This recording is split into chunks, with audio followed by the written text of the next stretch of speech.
And a pleasant good afternoon, and welcome to Joe Nathan Field for today's Stony Brook baseball matchup between the Stony Brook Seawolves and the Northeastern Huskies.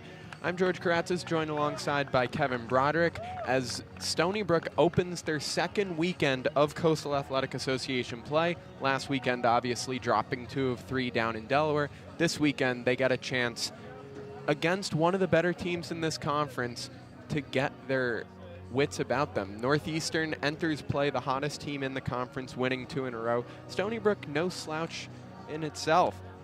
They've won 2 in a row, of course, taking last Sunday's game against Delaware and their midweek against Iona. Northeastern lost their conference opener last Friday against Towson, but rallied to win the last 2, and then took a midweek game over the Yukon Huskies in a little bit of a battle of the Huskies. So Stony Brook ready to take the field here as we are just minutes from first pitch on this Friday. You're listening to WUSB 90.1 FM on YouTube as we're getting ready for the national anthem.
As we hit 2 o'clock, we are just minutes from first pitch.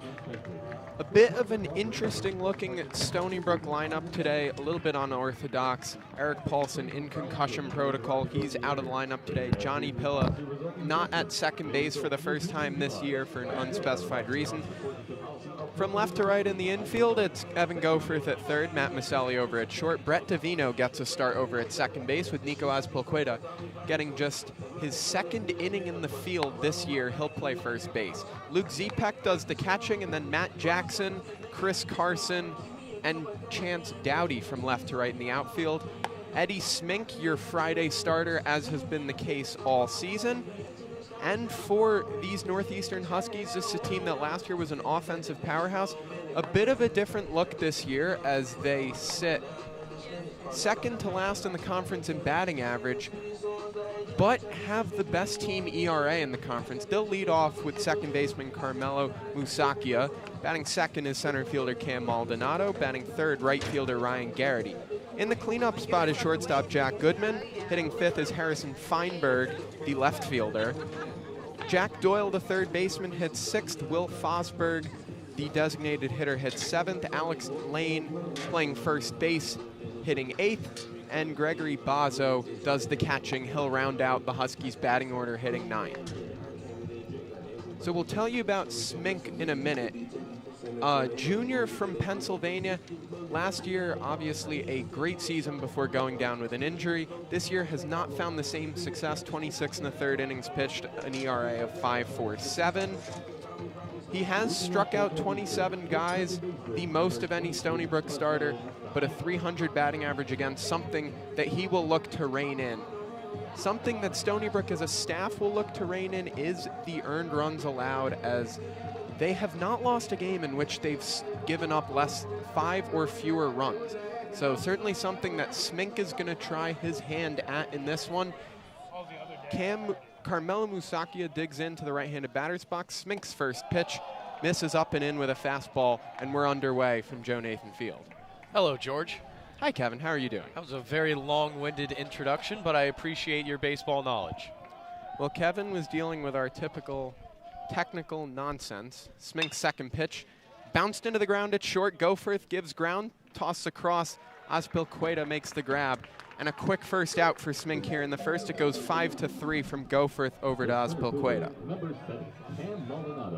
Pretty simple setup we're running here, but we are live on YouTube right now, so hopefully everything sounds great for those at home. And, well, my voice definitely doesn't sound great because I'm coming back from about 2 weeks in Florida broadcasting a lot of hockey games, and my voice is shot. I think I'm getting sick as a result of no sleep, but we're here on WSB regardless. So that'll bring up Cam Maldonado, the Northeastern center fielder. First pitch from Smink dents the outside corner with a fastball. Maldonado's had a great year as a junior. Right-handed batter with a closed stance. Looks at a slider off the plate for ball one. Count evens at 1-1. Maldonado, the Huskies' leading hitter at .337. He's got 6 home runs, 19 runs batted in, 4 for 7 on stolen bases. Smink comes set and home with a 1-1, misses outside with a breaking ball, and the count goes 2-1. Stony Brook also coming off their traditional midweek win against Iona. Traditional is a good way to put it. It's become something of a yearly occurrence. 2-1 fastball misses up and in. Maldonado had to shuffle out of the way a bit. So immediately a 3-ball count for Smink, who got a quick out to Musakia. That's something that you're going to look to see from Eddie Smink. 3-1 coming. Fastball misses away for ball 4. So Maldonado aboard with a 1-out walk. Walks have plagued this Stony Brook team this year. 107 walks in 187 innings on the year. A lot of base runners they've given up as a team, a whip of 1.73. Smink getting that first out on just 2 pitches, something you definitely like. But the 1-out walk to the speedy Maldonado. Keep a close ear on how these Seawolves pitchers are able to locate the zone, because that's also been a bigger problem, why they've been giving up so many walks. So that'll bring up right fielder Ryan Garrity. Looked at a first pitch breaking ball at his feet for ball 1. So 5 of the last 6 out of the strike zone for Smink. 1-0 pitch coming. Runner on first, 1 out. Garrity swings, grounds one through the 3-4 hole and into right field. Maldonado turns second. He takes a big turn and slams on the brakes as Dowdy gets it in from right field. So a single for Ryan Garrity puts 2 men on here in the first for Jack Goodman. That was a good job by Dowdy making sure that didn't turn into a third base run there from Northeastern. Runners at the corners with 1 out. Not exactly something you want to face. Still 2 players on, though. Double play is in order. Force at any of the infield bags. As George kicks over our power strip, trying to sabotage the stream. First fastball to Goodman, misses outside for ball 1. So after that first batter, Smink has struggled a bit with his command. That single for Garrity, just a little squibber through that hole. Davino was shaded toward the middle, wasn't able to get there. That fastball from Smink catches the outer half for strike 1. So the count evens at 1-1. Davino holding Maldonado close at second base. He's shaded toward the middle. Azpilicueta not holding the runner. He's straight up at first. Rest of the infield pretty straight up. Outfield swung a bit over to right field. 1-1 pitch, breaking ball in the dirt. Count goes 2-1. George, out of all of the 1-2 CAA teams, Stony Brook being one of them, they are the only team with a 500 record. UNCW above 500 at 1-2. The rest of the teams in the conference at 1-2 are below 500. 2-1 from Smink. Fastball catches the low and outside corner, and the count evens at 2-2. Something that we've seen with Stony Brook is a polar opposite from last year. They've hit well, have struggled to pitch. Facing Goodman now, who has 3 home runs, hitting .330 on the year. Smink, center of the rubber, comes home with a 2-2, popped up down the right field line. Dowdy over toward the sidewall, and it slices out of play for a foul ball. So we'll do it again at 2-2. To tell you more about Goodman, he's started 22 of the Huskies' 23 games, 3 home runs, 14 runs batted in, 9 for 13 on stolen bases. This is a Huskies team that runs a lot, but also gets caught a lot. 70 for 91 as a team on stolen bases. I'm going to do my best to annoy George throughout this broadcast. It's my job. 2-2. Popped up foul, and once again out of play down the right field line. So Goodman giving Smink a tough time here. Smink trying to retire his second batter of the inning, or better, get a double play here. It's a Stony Brook defense that, entering play on Tuesday, had turned the most double plays in the country. They turned one on Tuesday to give them 26 for the year. Sounds like some Matt Sink baseball. Goodman flies one out to center. Relatively deep, but Carson's got room. Gives ground to the track, makes the catch. Maldonado tags. He'll go to third as the throw comes into shortstop. So a long second out for Smink as he gets the fly ball from Goodman, but he also gets the second out.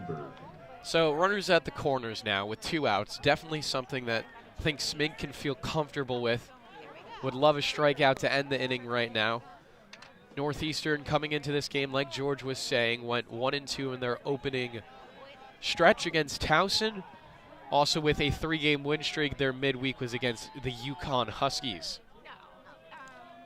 So Smink will get Harrison Feinberg now, tied with Maldonado with 6 home runs, the most on the team. Looks at a first pitch slider over the outside half for strike 1. Obviously, Yukon and Northeastern have some bad blood going to the hockey side of the world. Took us 9 minutes before Kevin brought up hockey. I could have done it quicker. 0-1. Fastball up and away for ball 1. Interesting thing about the Towson game, went to extra innings, 11 innings. It was 3-2, very low scoring. Towson last year at the bottom of the conference, Northeastern was third, but a very good third place team. There goes the runner, throw down by Zepek, right on the money to get him, and Eddie Smink gets some help from his defense to retire the side and sidestep a couple of base runners. Northeastern leaves a runner on a hit. They don't score. The end of half an inning, 0-0 here on WUSB on YouTube. Zepek got that in with time. I mean, that wasn't even close to being a stolen base for the Huskies. As Zepek continues to play like that, I think Matt Sank will have some great dreams about the base running for the Huskies tonight. We'll obviously feel a little bit more confident going into tomorrow's game as well. Like I mentioned a minute ago, this is a Northeastern team that runs the bases a lot, but they also get caught a lot. They lead the conference in stolen bases with 70, but they're 70 out of 91, which means they've gotten caught 21 times. On the other side, Stony Brook is second with 63 stolen bags. But in that same vein, Stony Brook is 63 for 69, so they've only gotten caught 6 times as a team, whereas Northeastern's gotten caught 21 times. And if you look at what Stony Brook has gotten from their catching core between Scott Gell, who's DHing today because of Eric Paulson's concussion, or potential concussion, I should say. In the protocol right now. Yes. Obviously, we hope him the best. Stony Brook's, they've suffered from a lot of concussions over a lot of sports, but feels like baseball might be coming into that injury bug, and that's not something that you want for this team. They have a lot of potential. Obviously, not the greatest start in the world against Delaware, but it was at Delaware, now in their first home series of CAA play. To reiterate that injury front that Kevin was talking about, we found out on Tuesday that Micah Worley, the reliever, is done for the year with a broken ankle. He underwent surgery Tuesday morning. Hunter Colagrande avoided surgery, but Matt Singh called him doubtful to return this year. We see Paulson out of the lineup. No word as to why Pilla is out of the lineup. Pilla hitting over 300 to start the year. So Evan Goforth will dig in against Northeastern right-hander Avon Cabral. First pitch swinging, bounce one out to short. Goodman in on it, makes the play and the throw over to first. So a 1 pitch out for Cabral, and Goforth is turned away. So both leadoff hitters aggressive, as you saw Musakia swinging at the second pitch, grounding out. Now Goforth swinging at the second pitch. Listen, George, before I went down to Florida, I watched Matt Jackson put together one of his best games of the season. Couple of walks, a lot of stolen bases. As Kevin mentioned, Matt Jackson, the left fielder, digs in, looks at a first pitch ball outside.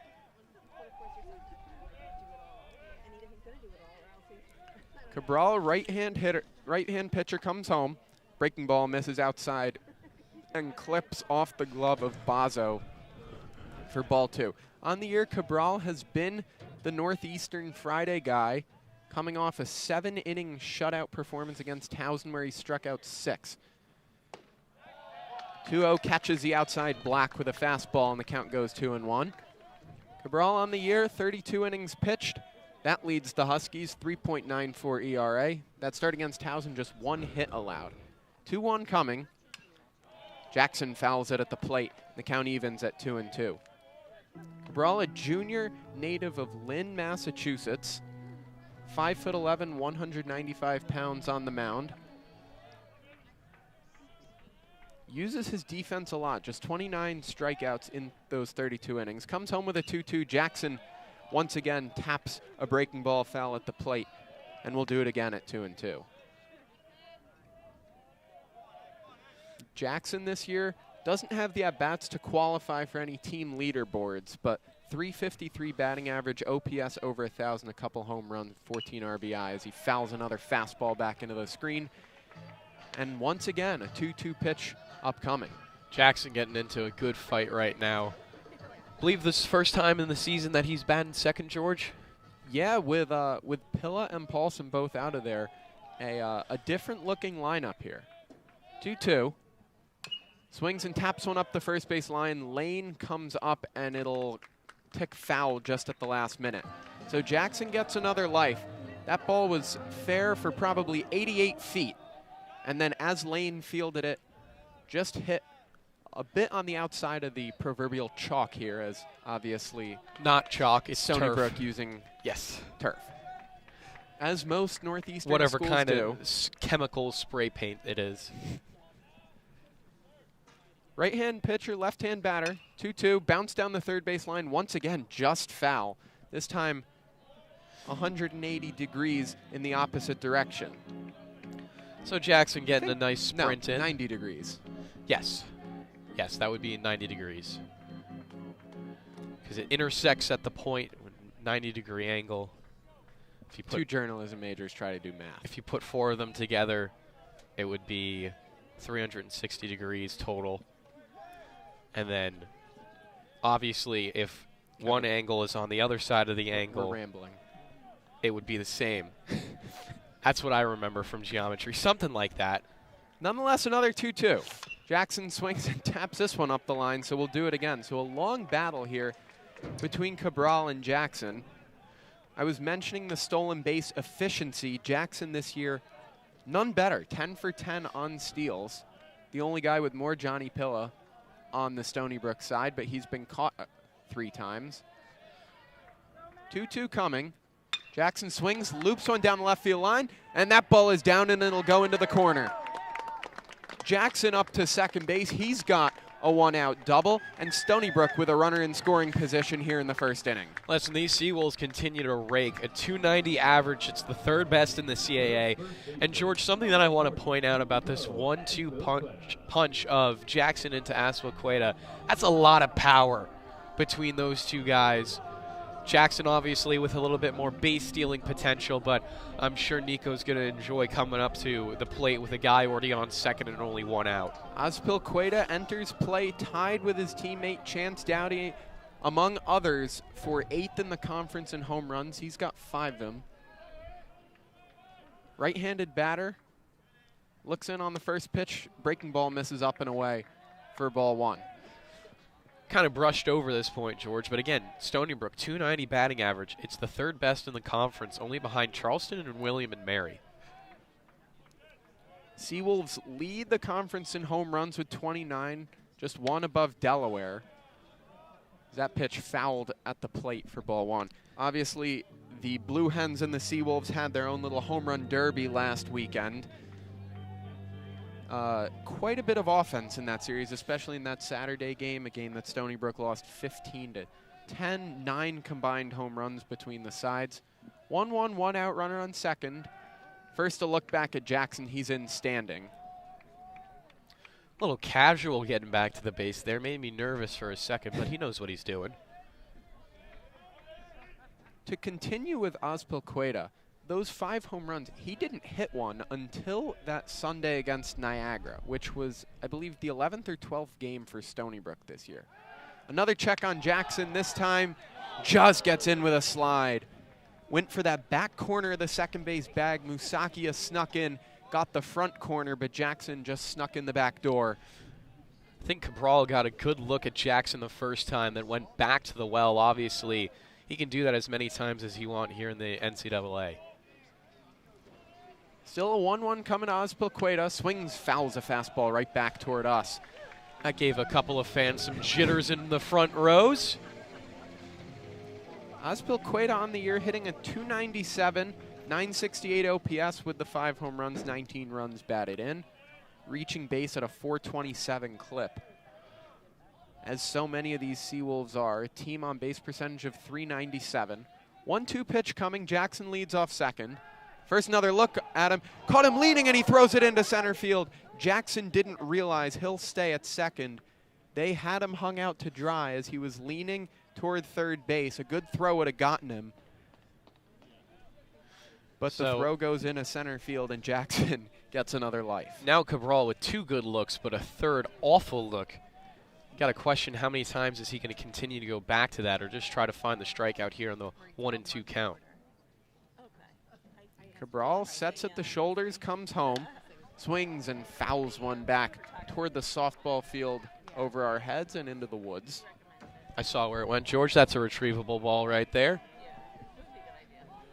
Kevin's actually going to get off the air and go chase the ball down. No. Stony Brook has enough money to replace that.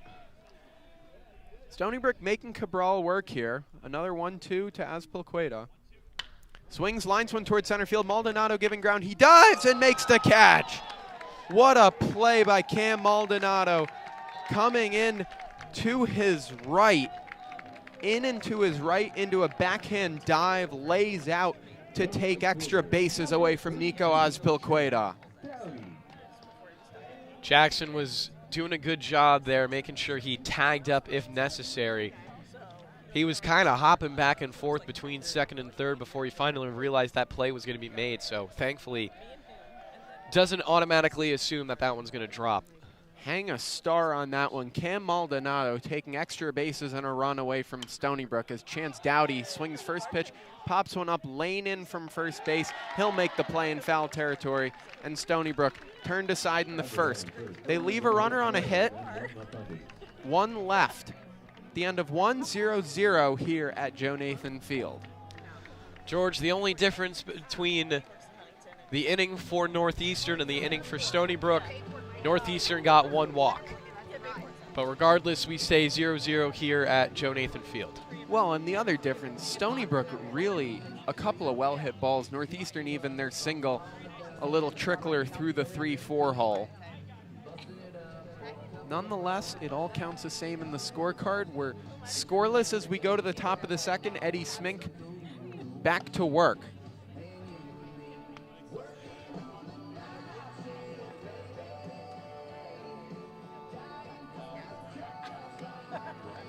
So Smink through the first inning through 16 pitches. I'm sure he's going to want to knock that down by a little bit coming into this second. I feel like he's been a solid second inning pitcher so far this year once he gets his sea legs underneath him. Cabral on the other side with 17 pitches through the first, so fairly even between these two sides. Both arms getting help from their defense, obviously. Smink aided by the caught stealing Luke Zepek down to Brett Davino. And then on the other side, obviously, the A++ play out in center field by Cam Maldonado. One of the best plays I think I've seen this year at Joe Nathan Field. I can't speak for Kevin because he did a series without me. I think there's definitely one play that sticks out in my head. I believe it was a Matt Jackson play in left field. Not exactly robbing a homer, but definitely robbing a double as he was pinched against the wall. I think it was right on the 2004-2014 conference champion banners. Smink back to work. He'll get Harrison Feinberg, who was interrupted at bat in his last turn as the runner Garrity was caught stealing. First pitch missed outside. Smink in with the second pitch, a fastball over the outer half for strike one. The one play I can think of this year that I've seen even on TV for Stony Brook that might have a leg up on that Maldonado play was Chris Carson last week, as Feinberg gets one up in the air to center. This might go, this will go. Harrison Feinberg leaves the yard for the 7th time this year, and Northeastern takes a quick 1-0 lead here in the second inning. Breaking ball over the outer half, and he just got it up into the air. The wind blowing a bit out toward right center field. This one to straightaway center, and Northeastern goes up 1-0. Joe Nathan Field historically is a pitcher's park, but this season we've seen balls flying out of this place. It's the second home run, George, that I've seen dead center field. First pitch to Jack Doyle, a fastball misses away for ball one. So Smink, you know, solo home runs won't kill you. It's about how you come back from those. Trying to hold it to one here. That slider catches plenty of plate, and the count evens at 1-1. Feinberg now overtaking Maldonado for the Huskies team lead. That was his 7th. A long shot to center field. Fastball comes up and in on Doyle for ball 2. Trying to see how Smink is going to respond to giving up that solo home run. Again, pitching so much about staying cool and calm under pressure. 2-1, misses just high for ball 3. So a 3-1 count coming. Smink this year has allowed the 3rd most home runs of any Stony Brook pitcher. Just George Adams with 7, John Rizzo with 6 have more. Eddie Smink there giving up his 5th long ball of the year. 3-1 coming, swings and misses through a fastball. Do we know who's doing play-by-play down there, George? It's not Johnny. That's as much as I know. It's not. We can't seem to tell who's our friend over there in the TV section. And it'll be a 3-2 coming from Smink. Swings and foul tips it into the mid of Z-Pack. Good and stuff Doyle from Z-Pack so far. Turned away on strikes.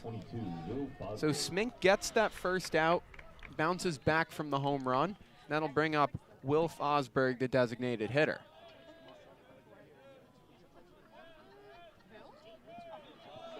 So Smink, his first strikeout of the day after giving up his first homer of the day. Good response. Fosberg, first pitch swinging, rips it into the right field corner. This has extra bases written all over it. Dowdy over to cut it off on the warning track. His throw in, not nearly in time as it was cut off by Davino outside the infield. So a 1-out double for Will Fosberg, jumping on the first fastball from Smink, and puts another runner in scoring position for the Huskies.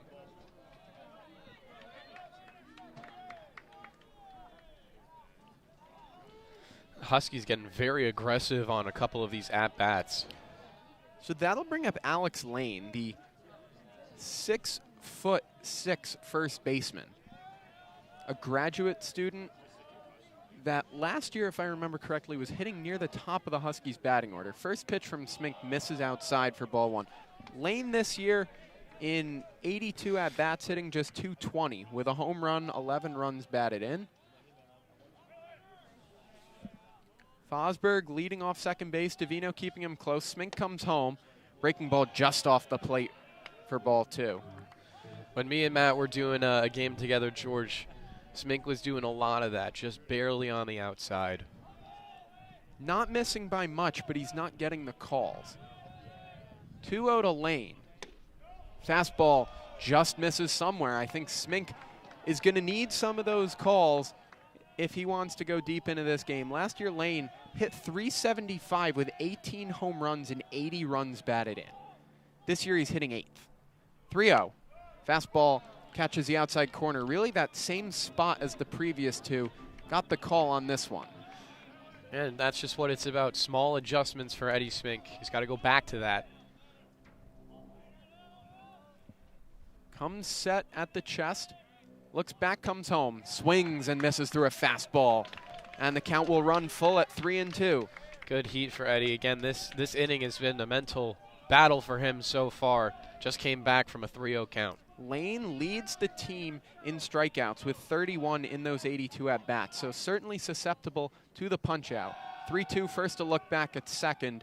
Sort of a half-hearted throw back from Smink.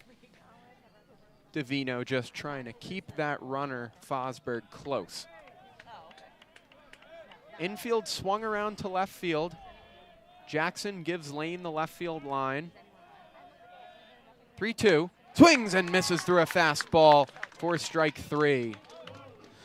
So Lane going up 3-0 in that count, George, and then getting struck out, swinging at 2 of them. That's going to bring up number 49, Bozzo, 9th in the lineup as Smink will try to get through this inning after giving up a home run in a double. Smink there fell behind with a couple of breaking balls and missed off the plate, and then went right after Lane with 3 fastballs, 2 of them right down the middle that the Northeastern first baseman swung through. Bozzo looks at a first pitch breaking ball off the plate for ball 1. So really, Smink struggling to find that secondary pitch, struggling to find the command with it. It'll be a 1-0 coming home. Fastball off the plate for ball 2. So 2-0 now behind. Second straight hitter that Smink has fallen behind after the first pitch double by Fosberg. Infield still swung around to the left. Outfield as straight up as you can get. Bozzo swings, fouls one down the right field line and well out of play into the trees down the right field side. Souvenir.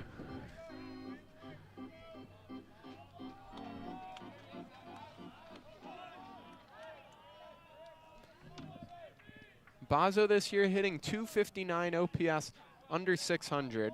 Has not had an extra base hit, driven in 10 runs though. 2-1, fastball, just missed once again. I think Spink's looking in and saying, where is that pitch? Hasn't gotten many of those, especially in this inning. Got a couple more of those, he would have been out of this inning about 5 minutes ago. He's had to work, about to throw pitch number 33. 3-1, fastball just misses up seemingly for ball 4. So Bozzo reaches with a walk and back to the top of the Northeastern batting order. Second baseman number 23, Carmelo Musacchio. So once again, Smink not missing by much. And I think with some of his previous starts, which have sort of gone sideways, it's not a bad sign for Stony Brook, but it is some. I mean, last week, obviously, 8 runs allowed, only 2 of them earned in 3 innings against the Blue Hens. But you'd like some length out of your Friday starter, and him not getting these calls is not helping him. First pitch to Musacchio catches the outer half for strike 1. It was a fastball on that same corner he's been trying to hit. Zepek brought this one back a little bit.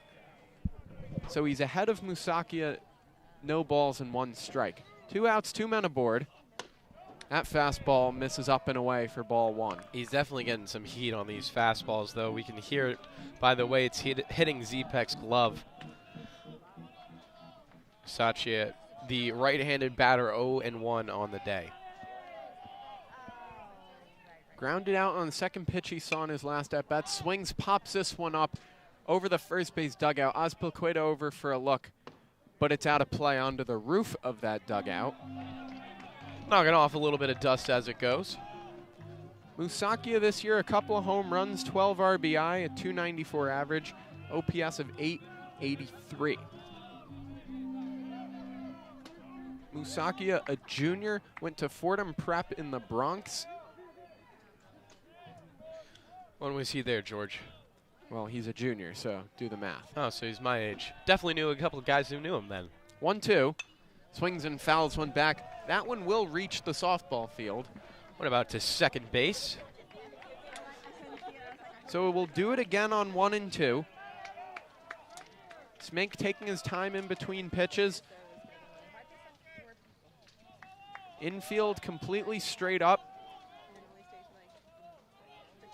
Azpilicueta playing behind the runner at first. Davino keeps a look on Fosberg at second. Swings, fouls one over the first base dugout. It's been that same direction for most of these swings against Smink. Listen, if we were playing banana ball, he'd be out by now. Obviously, the Savannah Bananas mention. Smink, a hard-throwing right-hander. Last year, you remember what he did, throwing 98 on national television against LSU. 1-2. Swings, bounces one to short. Maselli makes the play, flips the short way to second to retire the side. So Northeastern plates a run on 2 hits, a walk, leaves 2 runners. The home run by Feinberg, the damage. So they take a 1-0 lead as we go to the bottom of the second. You're listening to WUSB 90.1 on YouTube. Northeastern versus Stony Brook baseball. So let's see what this new look lineup for the Seawolves will have in the second inning. Scott Gell is going to start it. Scott Gell, a sophomore catcher by trade from Trumbull, Connecticut. Last year did not play much. He got a start when Stony Brook went over to Sacred Heart. Obviously, Sacred Heart just about 10 or 15 minutes from Trumbull, as that was his homecoming, if you will. He got a start, threw out a couple of base runners, but this year he's played a little bit more. Homered in his first at-bat of the year against Fordham, and since then has gotten a couple of looks. Hit a double on Tuesday against Iona, and now gets his first weekend start. On the year, hitting .308 with an OPS of 1049. Obviously, that 1 home run. 3 of his 4 hits have gone for extra bases. 2 doubles, a home run, and 2 RBI. So Scott Gell, sort of combining names there. Gell will lead off. He's the designated hitter, followed by Brett Davino and Luke Zepek. Stony Brook put some good swings on the ball back in that first inning against Cabral. The double by Matt Jackson slicing toward the left field line, and then Nico Azpilicueta, maybe the best swing of the game outside of the home run by Feinberg. A laser into the left center field gap, and Cam Maldonado closing ground quickly with a Superman diving play toward his right to his backhand side to turn away Azpilicueta and take a run off the board. First pitch from Cabral to Gell. Fastball misses up and in for ball 1. You seen Gell take an at-bat yet this season, George? Because I have not. I saw him take, because I showed up late on Tuesday, I saw him take maybe one or 2 at-bats. 1-0 pitch. Breaking ball right down the middle for strike 1. 1-1. Smink was taking his time in between pitches. Cabral gets the ball and ready to throw. 1-1 pitch. Gell pops one up over our heads and out of play. So 1-2 quickly on the Stony Brook 5-hitter. As I actually wrote Gell into my scorecard as a catcher. He is the designated hitter. With Zepek and Gell both in the lineup, as that pitch misses down for ball 2. That leaves Nicholas Solorzano and Paul Delanto as the only catchers on the Stony Brook bench. Delanto has not seen play this year. We don't know if he's redshirting or not. 2-2, swings and misses over a breaking ball. As the ball kicked away, and Gell is going to be safe. The ball hit the dirt, which means you have to complete the out. As the catcher Bazo went to tag Gell, Gell kicked the ball out of his glove. So it skipped away, and Gell reaches first with one of the most bizarre drop third strikes you'll ever see. Hey, getting on base is getting on base. Coach doesn't ask how, just how many. It'll go as he struck out and reached first on a pass ball, no error. They'll bring up the left-handed hitting second baseman, Brett Davino. Infield swung over, looks at a first pitch strike right down the middle on a fastball, and it goes 0-1. Third baseman, even with the bag protecting against the bunt. First baseman Lane holding Gell at first. 0-1 coming from Cabral. First to check on Gell. He's in with a dive. Rare to see anyone on the Stony Brook side get caught leading Caught stealing, that's a different conversation. They're very aggressive. Just 6 caught stealings on the year. 0-1. Long hold by Cabral, comes home. Davino taps it at the plate on a breaking ball, and the count goes 0-2.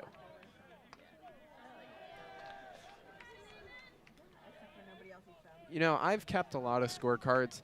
I don't know how to indicate a drop third strike. I don't either. Let's do K, DR. Davino fouls it into the screen, and he'll stay alive at 0-2. Gell, the runner at first. Infield now with 2 strikes, a little bit more straight up.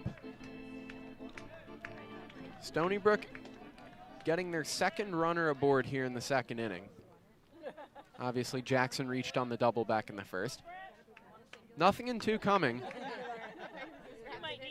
Davino swings, bounce it toward the middle. Musakia makes a nice play sliding. Throws to 2nd, 1 on to 1st for a double play. More nice defense for these Northeastern Huskies as Carmelo Musakia made a nice play going up the middle. Fielded it with his body, flipped to 2nd for 1. Goodman came across to 1st for the double play. So Gell erased. It goes 4-6-3 for the Huskies as 2 outs now for Cabral. That ball was hit a little bit harder. You're seeing a little bit more life. First pitch to Luke Zepek misses for ball 1.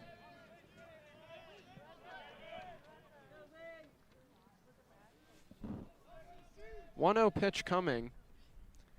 Zepek swings through a breaking ball. And the count evens at a ball and a strike. Zepek this year, 3 home runs. He's got power in the catcher position. Transfer from West Virginia. A sophomore.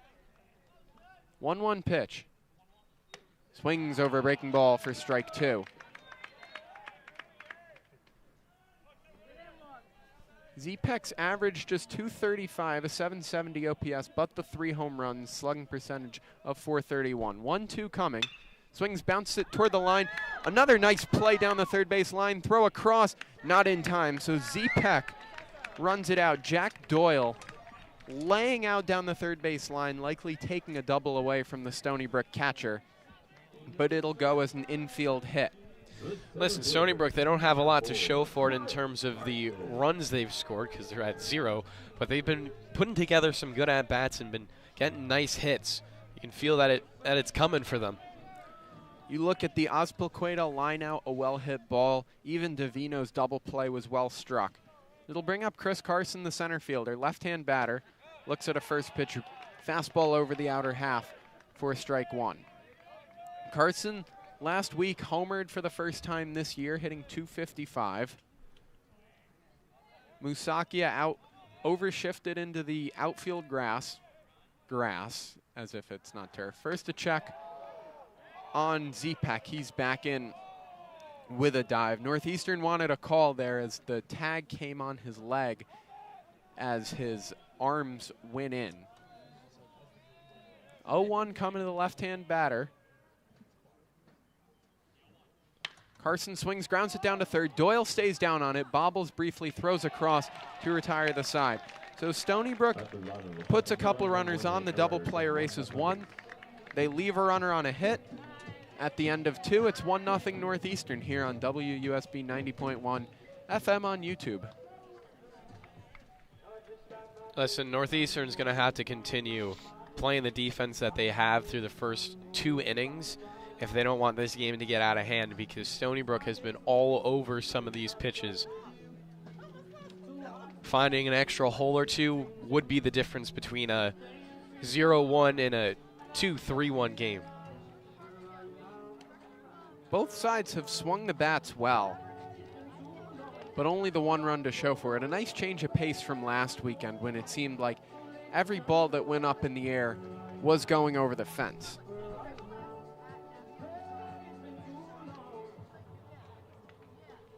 So Smink will get to deal with 2-3-4, heart of the Northeastern batting order. Sidestep trouble in that last inning, as after the leadoff home run by Harrison Feinberg, double by Will Fosberg, and a walk to Gregory Bozzo, put a couple runners on for the top of the order, but Carmelo Musakia grounded out to shortstop to retire the side. Maldonado will lead things off. He walked in his first at-bat. Obviously, his shining moment in this game is defense. And I'll try to stop talking about it eventually, but No, you won't. unbelievable play in center field. You won't try to stop talking about it. So Eddie Smink, 43 pitches deep through 2 innings on the other side, if the other side will pull up. Smink just about done with his warm-up pitches. Throw went down to second base, which means we're ready to play. Here in the top of the 3rd inning, Stony Brook behind 1-0 to Northeastern. Northeastern 3 hits, Stony Brook 2. Just about 40 minutes into this game, moving right along. Neither pitcher has thrown a 1-2-3 inning in this one. Smink's first pitch home to Maldonado is a fastball which misses down and away for ball 1.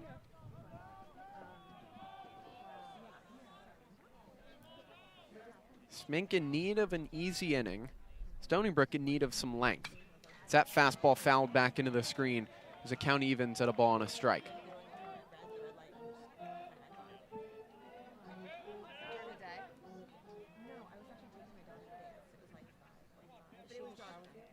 It'll be a 1-1 from Eddie Smink to Cam Maldonado.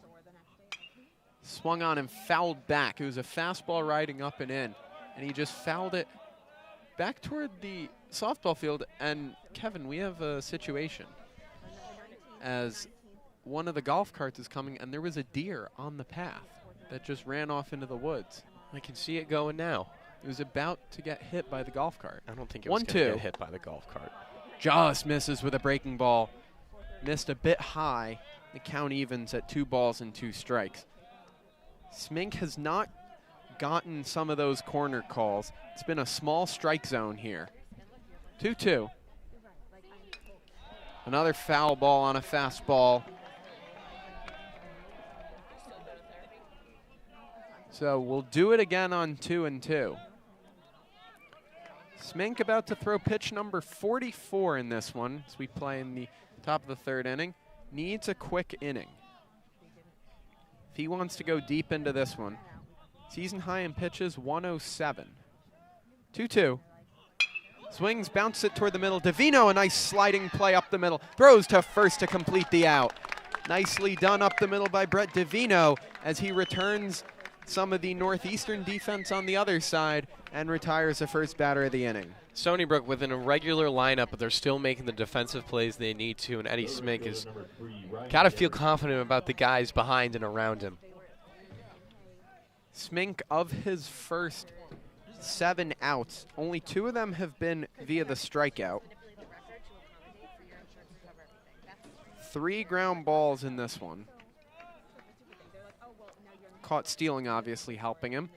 So that'll bring up Ryan Garrity. The Northeastern right fielder looks at a first pitch ball outside. I don't believe we got to tell you about Garrity in his first at bat. Hitting .325 this year, 2 home runs, 16 runs batted in. Swings and fouls a fastball down the left field line and into the trees. The count goes a ball and a strike.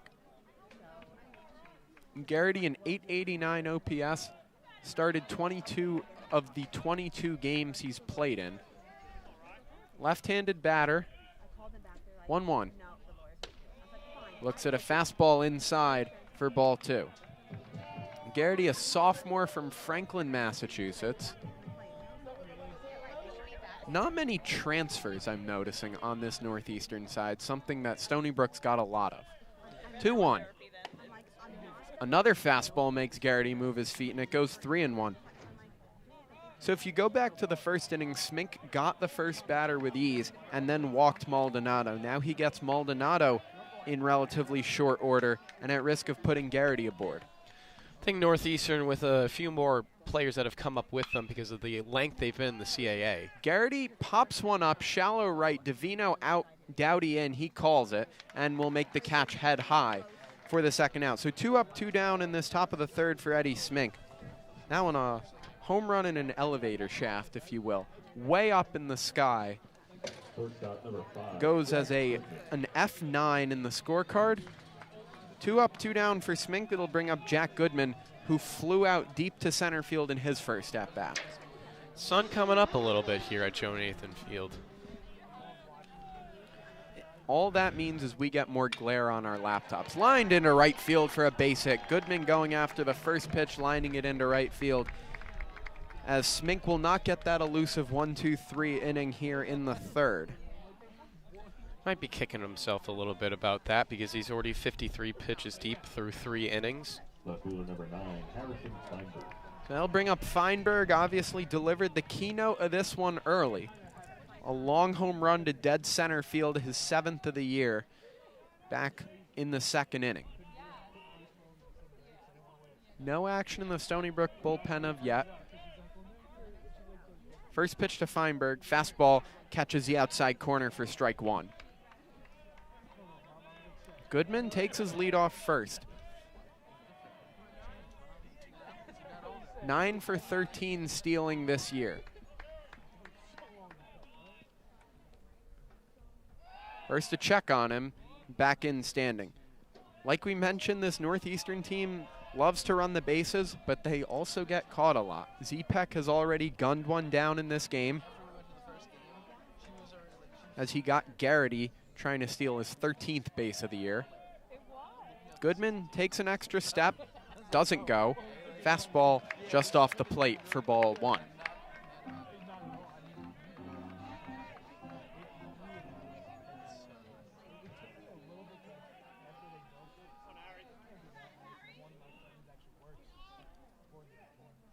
Two outs here. Northeastern leads 1-0. Fastball in there for strike 2. So 1 ball and 2 strikes and 2 outs for Eddie Smink, facing Harrison Feinberg, the Northeastern left fielder, who's already left the yard in this one. Stony Brook wearing their traditional Friday home reds. And another check on Goodman. He's back in with a dive.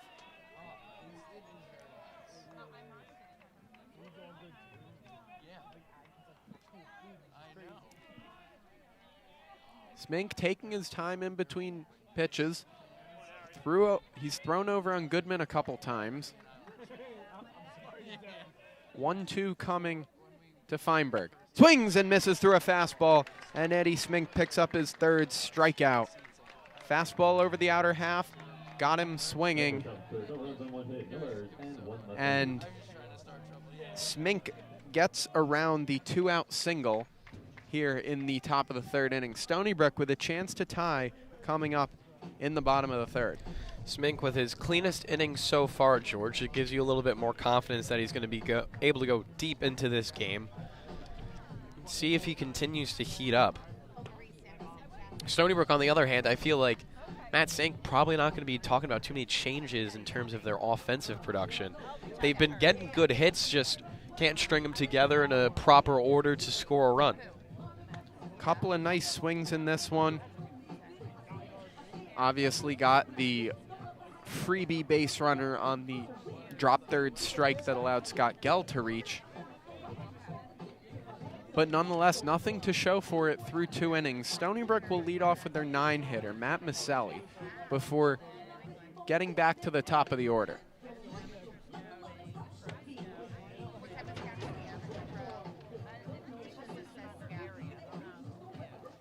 So Maselli will lead it off, hitting .221 this year, .614 OPS, a home run, 8 RBIs. He's a threat to run if he gets on, though. 7 for 8 in steals.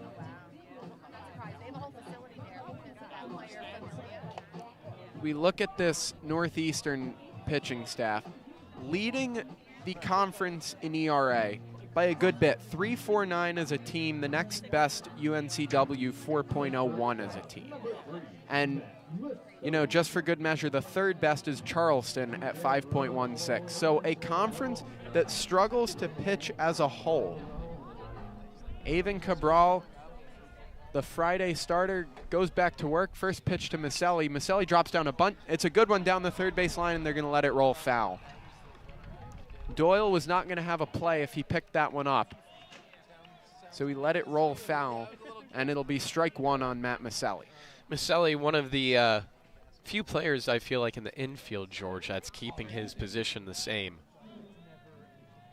Obviously, a couple of other change-ups with the injuries that we've been talking about. Well, Maselli's had that spot for the better part of 3 years. Played just about every game over the last 2 years for Stony Brook at shortstop. Going back, really 3 years, going back to his sophomore year. 0-1 coming. Breaking ball catches the outside corner, and it's 0-2 on the Stony Brook shortstop. Mr. Consistent. Johnny Wincott called him Stony Brook's Iron Man. Never seems to go down. 0-2.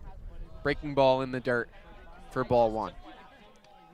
Plays as good a defense as there is in the conference at shortstop. He has not made an error this year, to my knowledge. Check that, he's made one, as he slices that down the first base line just wide of the first base bag. So a foul ball. 68 assists, 37 putouts, 106 total chances, just one error for Matt Maselli this year. 1-2 coming home. Swings and lines it as it bounced off of Doyle, and they get the out at first. More spectacular defense by these Northeastern Huskies. Doyle laid out, deflected it to the shortstop, who picked it up, threw it on one hop, and got Maselli by a stride. He gave a long hop to Alex Lane, and it'll go as a 5-6-3 putout. So we go back to the top of the order for the Seawolves as they continue to struggle to find anything, not because of their own fault. They've been hitting well, like we've been saying, but this Huskies defense, man. First pitch to Evan Goforth comes up and in with a fastball for ball one. A bizarre play to start the inning. It's been bizarre plays all day if you go back to that Scott Gell drop third strike. Weird start to the weekend. 1-0 coming. Goforth bounces it foul for strike one. Goforth this year, in his second year since transferring from Indiana, hitting .307 with an .857 OPS. He's left the yard 3 times. A perfect 5 for 5 on stolen bases. 1-1 coming. Goforth lines it once again over to Goodman, who fields on a backhand, throws across to first for the second out. So Stony Brook just struggling to find holes in this Northeastern infield. As quickly 2 up, 2 down for Cabral, who's just rolling in this one.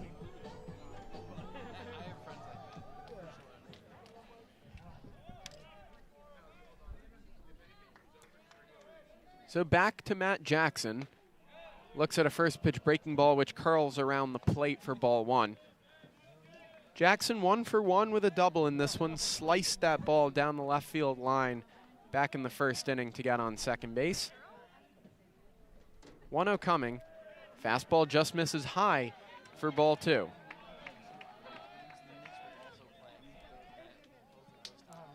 .2-0 count, 2 outs. Stony Brook trails 1-0 here in the bottom of the third inning.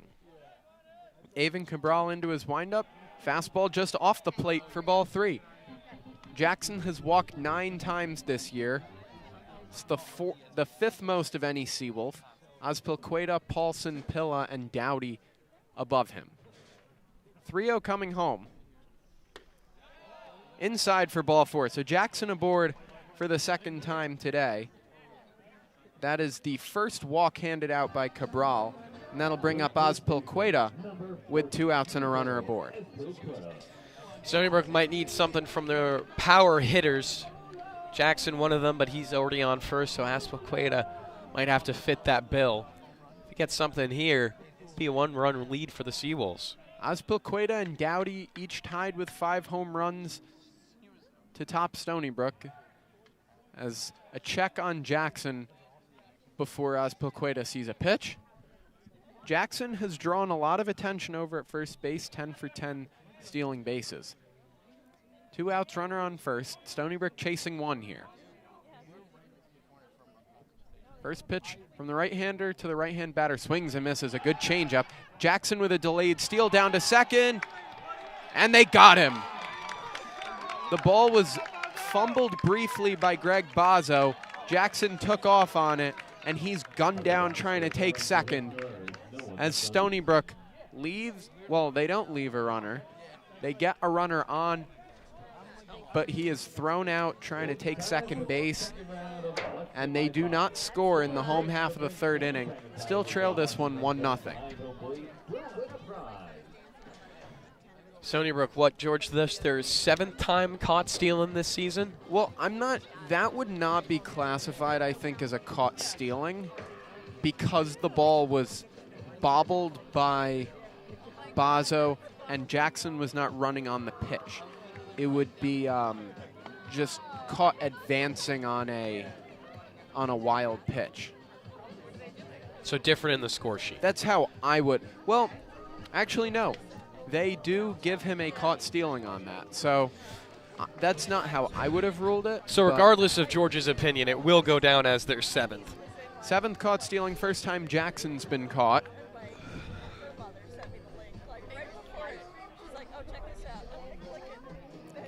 So Smink will have to throw up another 0 here, as his offense has not been able to get much for him. This is an offense that has really hit this year, but today has been quiet despite their better efforts. Hitting a couple balls hard, nothing to show for it through 3 trips.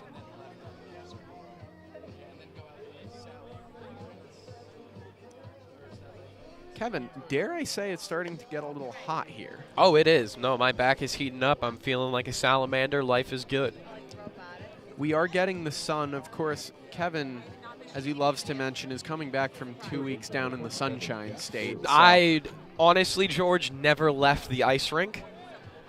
There might have been several days where I did not see the sun at all. I would wake up at 6 o'clock, go to the ice rink to broadcast hockey games. By the time I was done, it was already like 10 o'clock. Would go back, eat some McDonald's or some other kind of food, probably why I'm sick right now. First pitch to Jack Doyle, fouled out of play outside first base, so Smink ahead 0-1 quickly. The Longwood freshman hockey player Nick Zano going over to get the souvenir. Obviously a super fan of the Stony Brook ACHA hockey team. Doing his best Zach Hampel impression with the black MLB hat and the clear backpack as Doyle flies one out to right center field. Chris Carson over in the gap has room to make the play. So 1 out here for Stony Brook. Smink able to get the leadoff man for the 3rd time today. The one time he did not get the leadoff man, ball traveled probably 400+ feet over the center field fence. So 1 out now, Will Fosberg, who swung at a first pitch fastball from Smink back in the 2nd, drilled it into the right field corner for a double. Looks at a first pitch breaking ball, which misses in for ball 1.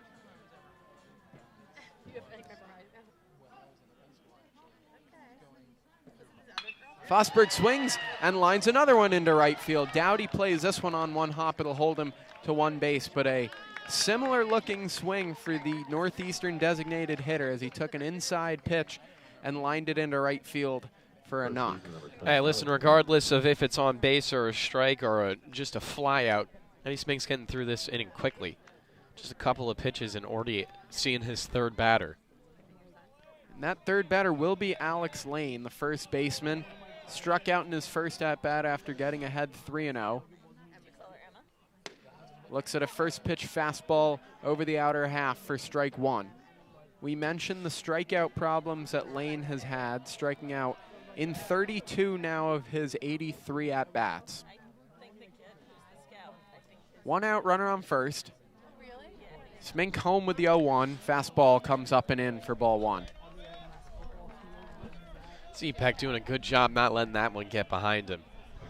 Had to extend the glove far into the chest of the umpire. Lane hitting .220, an on-base percentage of just .281. 1-1 pitch. Swings and misses through a fastball for strike 2.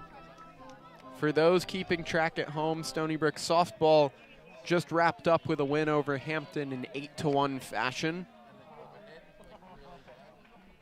Softball getting into a little bit of a heater, George. Took 2 of 3 from Charleston last weekend. 1-2 coming to lane, popped up and out of play, foul. Oh. Almost hit some guy on the phone. That was close. Softball scored 2 runs in the 4th, 5th, 6th, and 7th to put away the Hampton Pirates. Crimson Rice, 4 1/3 innings of 1-run ball. Alyssa Costello, 2 hits, both of them doubles and 3 RBI. Back to baseball, 1-2 coming. Swings and misses through a fastball, and Lane is turned aside for the 2nd time today. Smink gets a 2nd out of the inning. That'll get us to the 9-hole in the Northeastern batting order, Gregory Bazo. 4th strikeout of the day for Eddie Smink. 4th punched ticket. 2 of them via Alex Lane. Fosberg still over at first. Smink comes home. Bazo bounces it into the ground. Goforth Fields comes across to 2nd for the short out, and that'll retire the side. A quick inning for Eddie Smink as Northeastern strands a runner on 1 hit. They don't score, no errors, no walks. Dare I say that was about 8-9 pitches for Eddie Smink to get Something through the like that. through the inning? I mentioned he needed a quick inning. Well, he just got one despite the single. Again, he got through his first 2 batters on 2 pitches, I think, maybe 3, before getting the strikeout as well. Again, when you think about the math in your head, 9 pitches, that's the minimum you can throw in an inning if they're all strikeouts. Traditionally, anything under 12 to 13 pitches is seen as a quick inning. Smink a very quick one there.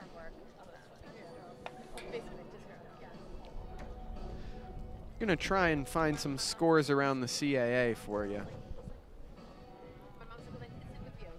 Obviously, we don't have the greatest Wi-Fi connection out here at Joe Nathan Field. I don't know what you're talking about. We're pumping our stream right now on 3,000 to 4,500 kilobits per second. We're only dropping about 31% of our frames. Charleston will play at 6. Delaware will play at 6.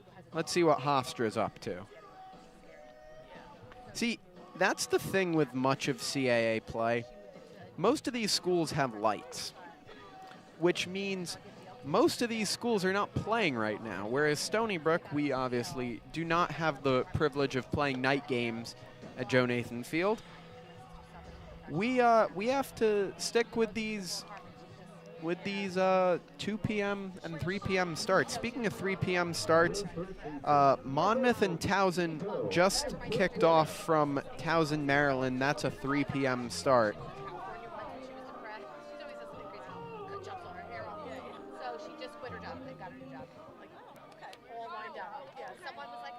So back to Nico Azpilicueta, whose at bat was interrupted by the caught stealing of Jackson in the last inning. Looks at a first pitch breaking ball for a ball. Count 1-0. Azpilicueta, right-handed hitter.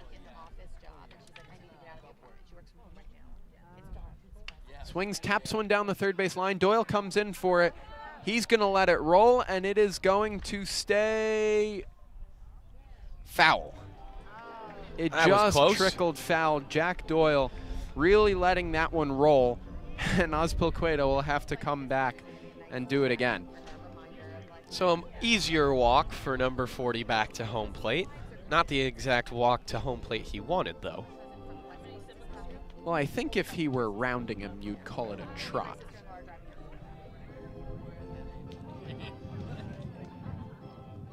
It's 3:07 right now, George. We forgot to mention top of the hour here on WSB. Not 90.1 FM, but still the YouTube sports page. 1-1. Azpilicueta swings and fouls a fastball back and over our heads. Now almost hitting the away dugout on the softball field. Now behind 1-2. Azpilicueta 0 for 1 on the day with the line out to center field. That's the one that Cam Maldonado made a nice play on. 1-2 coming. Swings and misses through a fastball for strike 3. First strikeout of the day for Avon Cabral comes with 1 out here in the bottom of the 4th. We'll bring up Chance Dowdy. with one away. Dowdy popped out with a runner on second base and 2 outs, popped out to first base in foul territory. To end the inning back in the first, swings over a changeup, a nice looking pitch there from Cabral as he's starting to roll here in the 4th inning. Cabral only at 45 pitches right now. Very efficient as we play here. 0-1 to Dowdy.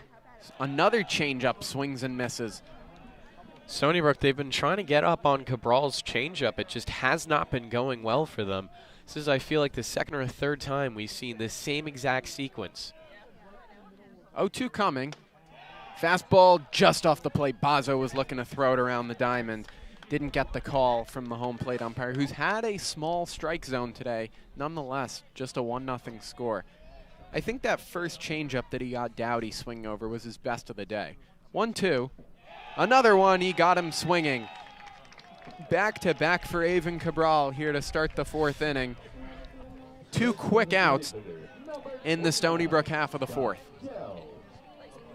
1-0 still the score. Now Stony Brook might be getting a little bit nervous. Not that this game is anywhere close to the late stages, but still, they're going in the wrong direction now with back-to-back strikeouts.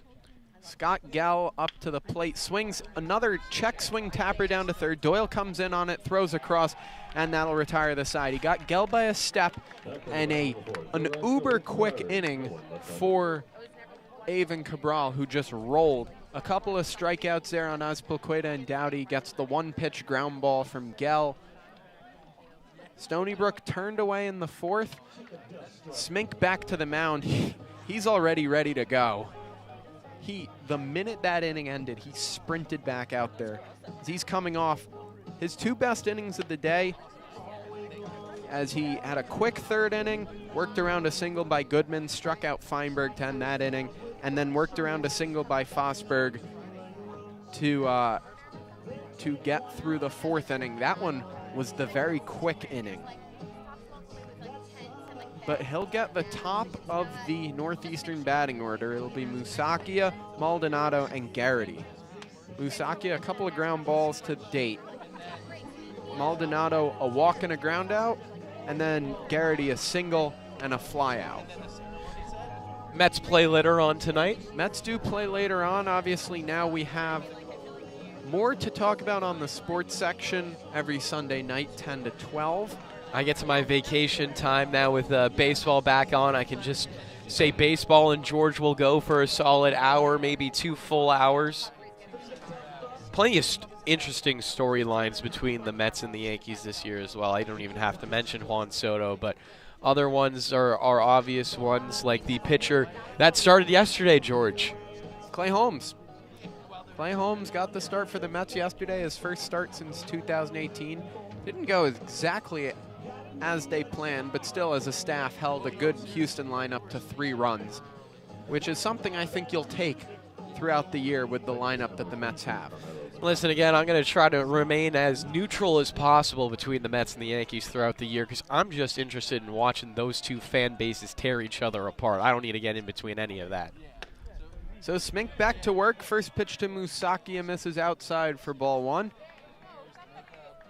Smink found something back in the 3rd and 4th where he's been peppering the strike zone, something he'd like to get back to here as he works in the 5th. That fastball catches the outer half, and we're even at a ball and a strike. I want to give myself a shout out for not calling an umpire or referee at this game. 1-1 coming. Musakia grounds it through the 5-6 hole and into left field. So Northeastern will have the leadoff man on for the 2nd time today. Carmelo Musakia with his first hit of the day. Maselli took a tummy slide into the turf. Didn't accomplish much, though, as he was about 5 feet away from that ball as it soared through the gap. And that's how you get 1 runner on here in the top of the 5th. Going back to the referee point, I had some choice words for Kevin after his St. John's broadcast. That feels like an eternity ago at this point. So that'll bring up Cam Maldonado. Looks at a first pitch breaking ball, which catches the outer half for strike 1. Eddie Smink's got to be happy with that call. That's the call he's been looking for all game. Hasn't gotten it very much, gets that one. Musakia leads off first. Smink a long hold. Slide step comes home. Maldonado fouls it back. 0-2 for Eddie now. 0 outs. Still top of the fifth. 1-0 the score in favor of the Huskies. Musakia, 13 stolen bases this year. He's been caught 17 times. As that, I'll tell you where that ranks in the conference in a minute. First a check on him, and just gets back in. Azpilicueta slapped the tag down on Musakia as they caught him leaning. It's the first time. Close pickoff plays in this one. First time Eddie's had one of them, though. Most of them have belonged to the Huskies, but Smink doing a good job keeping his guys honest. Smink home with the 0-2. Maldonado swings, flies one out to left. Jackson giving ground, and this one will go. A line drive home run for Cam Maldonado as that ball just never came down, and Northeastern swells this to a 3-0 lead. That's a bit of a backbreaker right there for the Seawolves. The only runs they've given up so far have been on home runs. Like George said earlier, giving up solo home runs, not the biggest problem in the world. It's when you get bases occupied by runners. Well, now it's a 3-0 lead, and Stony Brook still not any closer to finding their first.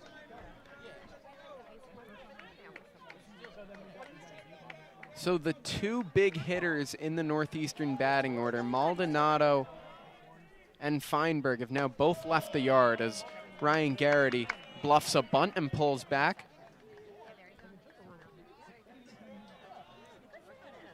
Maldonado and Feinberg were tied with 6 coming in. Each have homered, giving them 7 on the year, both leading the team. Now, George, I have a question for you. Is this the first time that Smink has given up home runs, 2 home runs in the same game?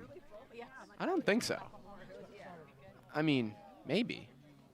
But I would not think so, given his ERA.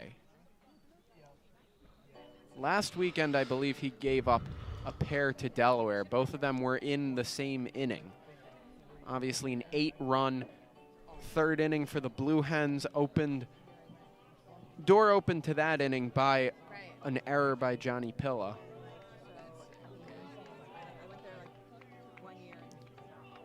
Smink last weekend giving up home runs to Aiden Graber and Jackson Tyre of the Delaware Blue Hens. Here giving up home runs to Harrison Feinberg and Cam Maldonado. So 1-0 coming to Ryan Garrity. Shows bunt again as he fouls it off into Z-Pack. And count even now at 1-1. Still no outs in the top of the fifth. Huskies already with 2, and the bullpen has been activated for Matt Sank. Some stirring around down there. It looks like Nick Rizzo is getting throwing. 1-1.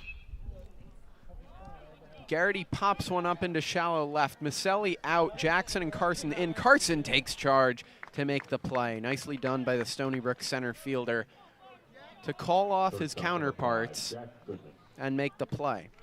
So I am getting a text from Rob Shabilsky. That just made my day. Where are we going with this one? Did an interview earlier with Stony Brook men's lacrosse starting netminder, Chamo McLaughlin.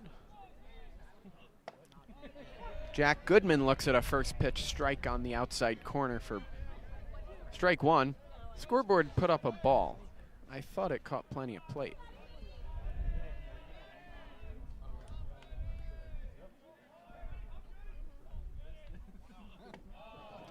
This is down 2-0. I really thought that first pitch was a strike. I guess not. As now, home plate umpire does indicate 1-1. So I was right. Scoreboard was wrong. I did that a couple of times. 1-1. Fastball in there for strike 2.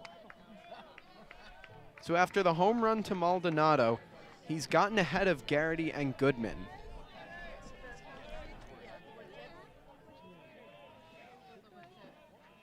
Goodman on the day, 1 for 2, flew out and singled.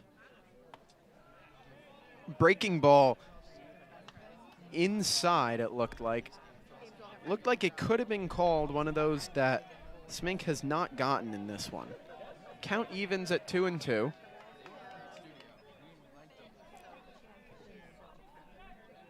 Into his windup, comes home with a 2-2. Goodman flies one deep out to right field. This could go. Dowdy giving ground at the wall. Back at the fence, and it's gone.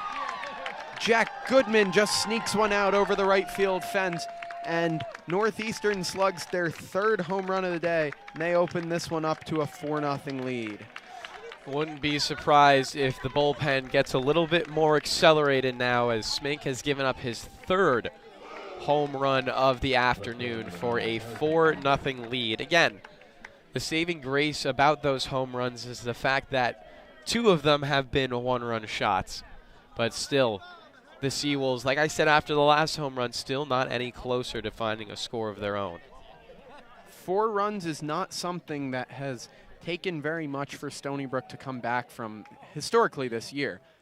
But in this one, have not gotten any offense going against Avon Cabral. That fastball catches plenty of plate for strike 1. Stony Brook now behind 4-0 in the blink of an eye. 0-1 coming. Breaking ball outside for ball 1. This was a game that Smink was starting to settle in. Good innings in the 3rd and the 4th after the home run by Feinberg back in the 2nd. That fastball misses up and away for ball 2.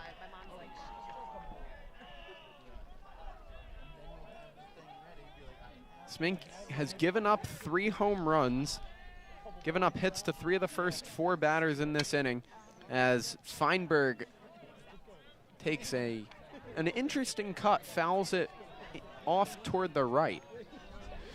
George, you think this is Smink's last inning once he gets through it? I think Matt Senk would love to get him through this inning. 78 pitches. 2-2. Fly ball deep into center. Carson gives ground. This one back toward the wall. Carson just at the fence reels it in for the 2nd out. The wind continues to blow out, so if you get it high enough in the air, it'll take it that extra few feet. Carson had his heels to the outfield fence when he reeled that one in for a long 2nd out. That probably made a couple of Seawolves fans a little bit anxious. 2nd time today that Northeastern has really tested the confines of Joe Nathan Field. That'll bring up Jack Doyle, the 3rd baseman. Looks at a first pitch breaking ball for strike 1. Doyle 0 for 2 in this one. Struck out back in the 2nd, flew out in the 4th. 0-1. Swings, flies one out center field. Carson on the run, back in the gap, back at the wall, and this one will go. Jack Doyle gets into the home run parade as he slugs the Huskies' 4th long ball of the day, the 3rd of this inning, and they've opened up a 5-0 lead on Stony Brook.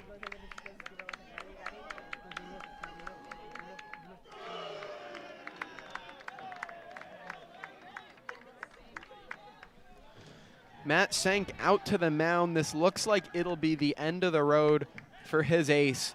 Eddie Smink departs. Looks like Nick Rizzo will be the one called upon to clean this up. 3 home runs already in the inning. Despite how rough of an outing this has been for Mr. Smink, it's still a savable game for the Seawolves, as again their offensive output is up there with the best of the CAA. And again, 5-0, it's not pretty to look at right now, but a single inning can change that drastically. As well, you can see this game has been changed drastically in an inning already, and you're only 2/3 of the way through it. The concerning part, if you're Matt Senk, is you thought if you were going to get anything out of this series, it was going to be in the low-scoring fashion. You know, Northeastern, the 2nd worst batting average in the conference coming in, but the best ERA. You thought if you had a chance, you were going to have to pitch well and string together a couple of hits. And really, it's gone the opposite. Just 2 hits in this one. Haven't really been able to get